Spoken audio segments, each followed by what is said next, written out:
जय श्री कृष्णा। क्या आपने कभी सोचा है कि हम असल में बीमार क्यों होते हैं? अक्सर शरीर से नहीं बल्कि उन कड़वी यादों और गुस्से से जो हम सालों तक अपने मन में दबा कर रखते हैं।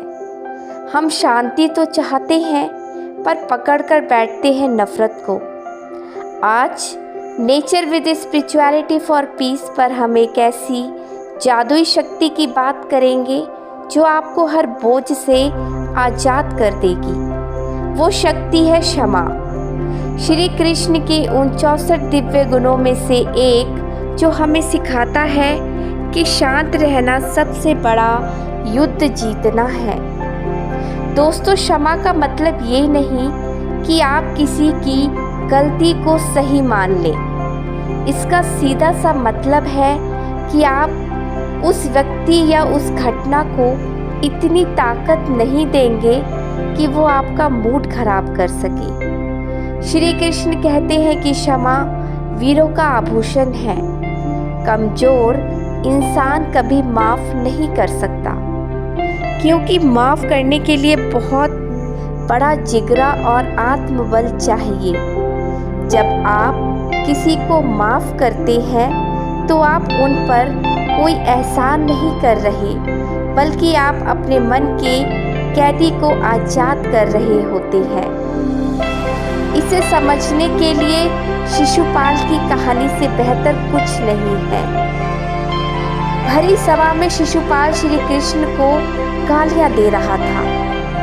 1, 2, 10, 100 लोग हैरान थे कि इतना शक्तिशाली योद्धा चुपचाप ये सब क्यों सुन रहा है। क्या वो डर गए हैं? नहीं, वो श्री कृष्ण का धैर्य और उनकी क्षमा थी। उन्होंने अपनी बुआ को वचन दिया था कि वो 100 गलतियां माफ़ करेंगे। कृष्ण मुस्कुराते रहे क्योंकि उनका मन शांत था। लेकिन जैसे ही मर्यादा की सीमा पार हुई, सुदर्शन चक्र चला। ये हमें सिखाता है कि क्षमा दिव्यता है, लेकिन अन्याय सहना धर्म नहीं। जरा इन पेड़ों और नदियों को देखिए। हम पेड़ों को पत्थर मारते हैं, उन्हें काटते हैं, लेकिन क्या वो बदले में हमें फल देना छोड़ देते हैं? नदियाँ हमारी गंदगी साफ करती हैं और बदले में हमें जीवन देती हैं। प्रकृति कभी बदला नहीं लेती, वो बस देना जानती है।